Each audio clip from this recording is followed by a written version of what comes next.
वक्रतुंड महाकाय सूर्यकोटी समप्रभ निर्विघ्नं कुरु मे देव सर्व कार्यसु सर्वदा। गणपती बाप्पा मोरया, मंगलमूर्ती मोरया।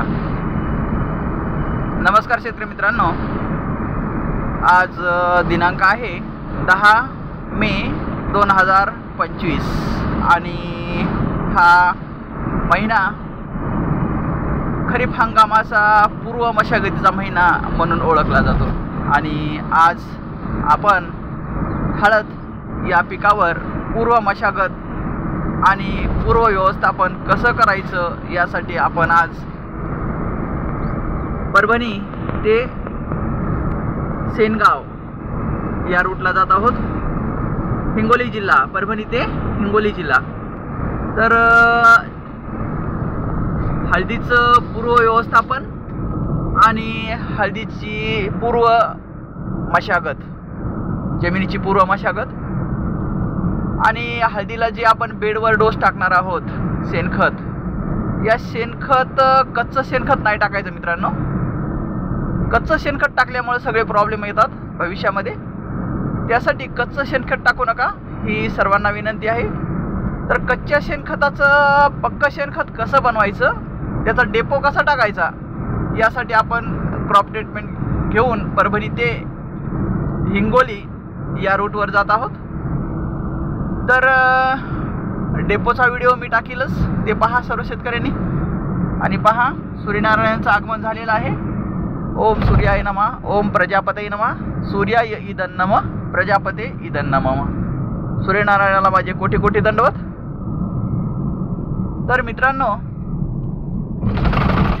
आज हळदीचं जे बेड तयार करायचे आहेत आपल्याला, आणि हळदीच्या बेडवर टाकण्यासाठी जे शेणखताचा डेपो खत तयार करायचं आहे, त्यासाठी पूर्व व्यवस्थापनासाठी आपण पहिली क्रॉप व्हिजिट शेतकऱ्यांना देत आहोत।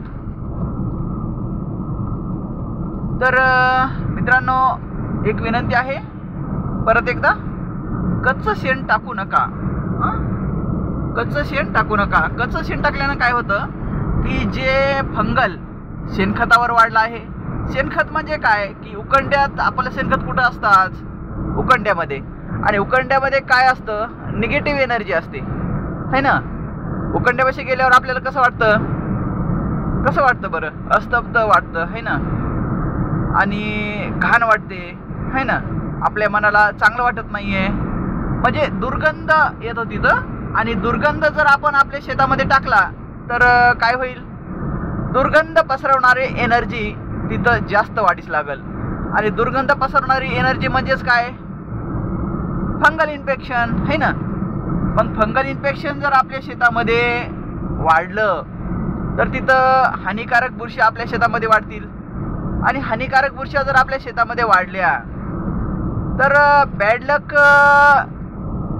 एनर्जी म्हणजे निगेटिव्ह एनर्जीचा तिथं जास्त प्रभाव राहील। आणि निगेटिव्ह एनर्जीचा जर जास्त प्रभाव राहिला तर आपल्या पिकाला ते चांगलं आहे का, नाही ना। तर यासाठी थोडंसं लक्ष द्या की जेणेकरून आपल्या शेतामध्ये पॉझिटिव्ह एनर्जी निर्माण होईल। बॅड लक बुरशाच्या ऐवजी गुड लक बुरशाची निर्मिती होईल। बॅड लक बॅक्टेरियाच्या ऐवजी गुड लक बॅक्टेरिया आपल्या शेतामध्ये निर्माण होतील। यासाठी थोडंसं कार्य करा। आणि एक सांगू का, बेस्ट जर आपल्याला बनवायचं असेल तर पॉझिटिव्ह एनर्जीचं सहकार्य तुम्हाला घ्यावंच लागेल। कारण पॉझिटिव्ह एनर्जी जर असेल तरच तिथं आपण गुड लक बॅक्टेरियाचं डेव्हलपमेंट करू शकतो। आणि गुड लक एनर्जीच्या माध्यमातूनच तिथं आपण गुड लक बॅक्टेरियाच्या माध्यमातूनच आपण तिथं पॉझिटिव्ह एनर्जीची निर्मिती करू शकतो। आणि पॉझिटिव्ह एनर्जी जर आपल्या शेतामध्ये आपण सुरुवातीपासून जर निर्माण केली तर तिथं आपल्याला जास्तीत जास्त उत्पादन मिळण्याची शक्यता आहे। कारण कशामुळे मित्रांनो, कारण गुड लक बॅक्टेरिया आणि गुड लक एनर्जीच्या माध्यमातून आपल्याला पिकाची जर्मिनेशन, उगवणशक्ती, त्याच्यानंतर पिकाची व्हेजिटेरियन ग्रोथ, त्याच्यानंतर पिकाचा तना मजबूत करणे, पिकाचा बुंदा मजबूत करणे, पिकाचे ठोम चांगले येणे कंदाची वाढ चांगली होणे आणि फंगल इन्फेक्शनला आपलं पीक बळी पडू नये म्हणून इम्युनिटी पॉवर त्या पिकामध्ये निर्माण करणे हे याचं मूळ कार्य आहे. तर शेतकरी मित्रांना एक विनंती आहे की परत एकदा कच्चं शेण मित्रांनो शेतामध्ये टाकू नका. त्या शेणावर डिकॉम्पोजिशन होईल अशी प्रक्रिया करा आणि चांगलं कंपोस्ट झालेलंच शेणखत आपल्या शेतामध्ये टाका, आपल्या बेडवर टाका. आपण जर नांगराच्या तासानं हळद टाकत असाल तर शेतामध्ये विस्कटून द्या आणि जर बेडवर लागवण करत असाल तर बेडवर पण डिकॉम्पोजिशन चांगल्या प्रकारे झालेलंच शेणखत तुम्ही तिथं टाका. आणि शेणखतामध्ये आपण ज्यावेळेस पहिला डोस टाकणार आहोत ते बेसल डोस कसा टाकायचा, तर बेसल डोस हे माती परीक्षण करूनच टाका. कारण शेतकरी मित्रांना पुन्हा एकदा विनंती आहे परत दुसरी की माती परीक्षण केल्याशिवाय पिकाची लागवण करू नये. कारण आज मित्रांनो pH वाढलेला आहे, EC कमी झालेला आहे आणि कार्बन हे पण कमी झालेलं आहे, OC ऑर्गॅनिक कार्बन आणि EC म्हणजे इलेक्ट्रिक कंटिन्युटी, प्रत्येक मातीच्या कणातील वाहणारी विद्युत वाहकता म्हणजेच बायोडायव्हर्सिटी, बॅक्टेरियाची ताकद ही आपल्या शेतामध्ये कमी झालेली आहे आणि ती बॅक्टेरियाची ताकद आपल्याला जीवाणू खत वापरून पूर्ण करता येते. त्यासाठी मित्रांनो की पहिलं आपलं कर्तव्य आहे की माती परीक्षण करूनच आपल्या पिकाची लागवण आपल्या शेतामध्ये करावी. कारण माती परीक्षण केल्यानंतर आपल्याला आपल्या मातीमध्ये काय आहे हे समजतं आणि मातीमध्ये काय आहे हे जर समजलं तरच आपण पुढे त्या पिकाच्या ग्रोथसाठी, त्या पिकाच्या रूट झोनसाठी, त्या पिकाच्या चांगल्या भरणपोषणसाठी न्यूट्रिशन अवेलेबल करू शकतो. कारण शेतामध्ये काय आहे हे पाहिल्याशिवाय आपण त्या पिकांना देणार काय, हे सगळ्यात महत्त्वाचं आहे. आणि दुसरी गोष्ट आर्थिक दृष्ट्या पण आपल्याला ते परवडणारं नाही आहे. कारण कशामुळं आज एक 50 किलो खताच्या बॅगची किंमत आज 1750 रुपये मार्केटमध्ये आहे जवळपास, है ना. 1500 ते 1700 रुपये किंमत आहे. तर अशा पद्धतीने जर आपण विनाकारण जर खर्च करायला लागलो, ज्या खताची आवश्यकताच नाही आहे ते खत जर आपण आपल्या शेतामध्ये जर टाकायला लागलो तर आपल्याला आर्थिक नुकसान तर होईलच होईल, पण दुसरी गोष्ट अपेक्षित उत्पादन मिळणार नाही, है ना. तर त्यासाठी माती परीक्षण जर केलं तर आपल्याला समजेल की आपल्या जमिनीमध्ये कोण्या खताचं प्रमाण किती आहे आणि आपल्या पिकाच्या चांगल्या ग्रोथसाठी कोणतं खत उपयोगी आहे आणि आपल्या जमिनीला कोणतं खत सूट करतं आणि आपल्या जमिनीमध्ये कोणत्या खताची कमतरता आहे हे जर समजलं तुम्हाला तरच तुम्ही चांगल्या पद्धतीनं प्रगतशील शेती करू शकता आणि इल्ड त्याच्यातून मिळवू शकता. कारण जर समजा दुसरा खर्चच जर करत राहिला तर तुम्ही म्हणालच की शेती साहेब परवडत नाही, है ना. कारण एक गोष्ट लक्षात घ्या मित्रांनो, शेती ही परवडत नाही असं म्हणण्यापेक्षा एक गोष्ट लक्षात घ्या, जर समजा तुम्ही बँकेमध्ये जर समजा 100 रुपये टाकले, 100 रुपये टाकले तर सरासरी फक्त 1 पैसा ते हायेस्ट 3 पैसे एवढं इंटरेस्ट रेट वर्षाला मिळत असतं, है ना. म्हणजे 1000 रुपये जर बँकेमध्ये टाकले तर फक्त तुम्हाला इंटरेस्ट रेट किती मिळतो, 1% बी कमी, पाऊण टक्का. म्हणजे इंटरेस्ट रेट 1000ला फक्त आज 6.5 ते 7 रुपये तुम्हाला मिळतील 1000ला, है ना. तर अशा पद्धतीनं तुम्ही जर समजा इन्व्हेस्टमेंट केली बँकेमध्ये, जशी तुम्ही पैसे ठेवता तशी शेतीमध्ये जर इन्व्हेस्टमेंट केली तर शेतीमध्ये निश्चितच मी तुम्हाला सांगतो की तुम्हाला कमीत कमी जिथं तुम्हाला पाऊण टक्का इंटरेस्ट रेट मिळतोय तिथं तुम्हाला कमीत कमी 10% इंटरेस्ट रेट मिळेल, 10% इंटरेस्ट रेट मिळेलच मिळेल. कारण कशामुळे मित्रांनो, कारण एक जर दाणा आपण शेतामध्ये टोभला तर त्याचे हजारो दाणे निर्माण करून देण्याची ताकद फक्त आणि फक्त शेतीमध्ये आहे, ही गोष्ट विसरू नका.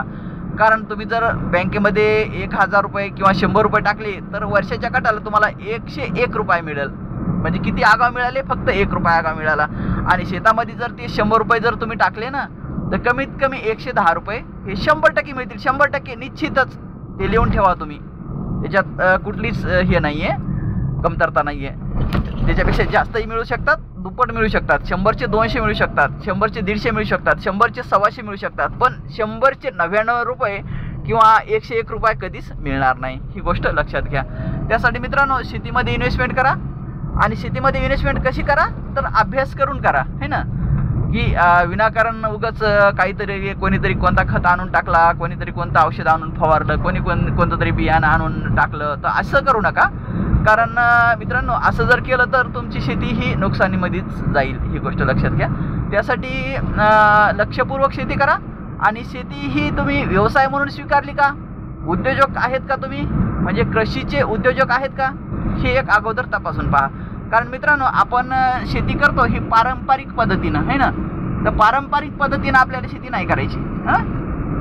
शेती ही आपल्याला व्यापार पद्धतीने करायची. शेती ही एक उद्योग म्हणून करायची की जिथं जर समजा आपण 10 रुपये इन्व्हेस्टमेंट केले तर तिथं कमीत कमी त्याची दीडी 10 ते 15 रुपये आपल्याला मिळालीच पाहिजे. जिथं 100 रुपये इन्व्हेस्टमेंट केली तिथं आपल्याला 150 रुपये मिळालीच पाहिजे. जिथं आपण 1000 इन्व्हेस्टमेंट केली तिथं आपल्याला 1000 रुपये मिळालेच पाहिजे. जिथं आपण 1 लाख रुपये इन्व्हेस्टमेंट केली तिथं आपल्याला 1.5 लाख रुपये मिळालेच पाहिजे. अशा पद्धतीने तुम्ही शेती करा. 100% आणि 100% तुम्हाला यील्ड मिळेल आणि जास्तीत जास्त आणि भरघोस उत्पादन मिळून तुमची वाटचाल प्रगतीपथावर असेल, हे मी निश्चित सांगू शकतो. कारण आम्हाला 20 वर्षाचा ट्रेस आहे. तर 20 वर्षाच्या या अनुभवाच्या शिदोरीनुसार मी तुम्हाला आज बोलतो आहे की मित्रांनो की आपल्या शेतीमध्ये आपण काय करायचं, ही गोष्ट लक्षात घ्या. आणि ज्या शेतकऱ्यांना क्रॉप ट्रीटमेंट आमचं घ्यायचं आहे त्या शेतकऱ्यांसाठी आहे व्हॉट्सअप नंबर आमचा 9623066788. 9623066788 व्हॉट्सअप नंबर मी का म्हणतोय, कारण मित्रांनो फोन एवढे येतात की फोन उचलणं शक्य नाही. त्यासाठी तुम्ही व्हॉट्सअप करा. तुम्हाला जर क्रॉप ट्रीटमेंट घ्यायची असेल तर कोण्याही पिकाला अल्क्रॉप डेव्हलपमेंट सर्व्हिस आहे आपली. तर शेतकऱ्यांची शेतीशाळा, प्राकृतिक आधुनिक कृषी शोध प्रशिक्षण चिकित्सालय, रामपुरी बुद्रुकमध्ये आपले पुन्हा एकदा सहर्ष स्वागत. तर मित्रांनो व्हॉट्सअप नंबर आमचा मी परत एकदा सांगतो 9623066788. 100% म्हणजे 100% तुमची शेती फायद्याची करून देण्याची जिम्मेदारी मात्र आमची. धन्यवाद मित्रांनो. राम राम. कसा वाटला व्हिडिओ लाईक शेअर आणि कमेंटमध्ये सांगा. आणि नवीन व्हिडिओ पाहण्यासाठी आपल्या चॅनलला सबस्क्राईब करा. आणि आपल्या चॅनलवर बरेचसे व्हिडिओ आहेत क्रॉपच्या रिलेटेड, ते व्हिडिओ तुम्ही पहा. त्याच्यातून तुम्हाला भरपूर काही शिकायला मिळेल. थँक्यू मित्रांनो. धन्यवाद.